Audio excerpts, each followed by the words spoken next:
Das Virus, das derzeit die Welt verunsichert, heißt SARS-CoV-2. Wie alle Coronaviren befällt das SARS-CoV-2 die Atemwege und besonders auch die Lunge. Dort in den Lungenästen breitet es sich aus und löst damit die Lungenkrankheit aus, die man Covid-19 nennt. Die Symptome dieser Erkrankung sind ähnlich einer Grippe oder Erkältung. Die meisten Erkrankten haben Fieber. Sie müssen husten, manchmal auch mit Auswurf. Weitere Symptome sind Müdigkeit und Muskelschmerzen. Und etwa ein Drittel der Erkrankten hat auch Kopfschmerzen.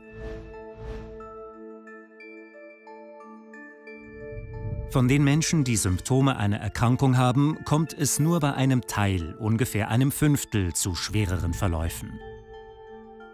Diese Patienten entwickeln eine Lungenentzündung und müssen im Spital behandelt werden.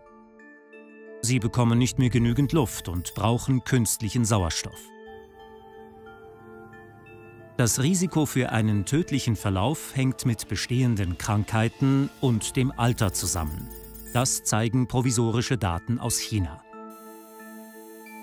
Für junge Erkrankte liegt die Sterberate deutlich unter 1%.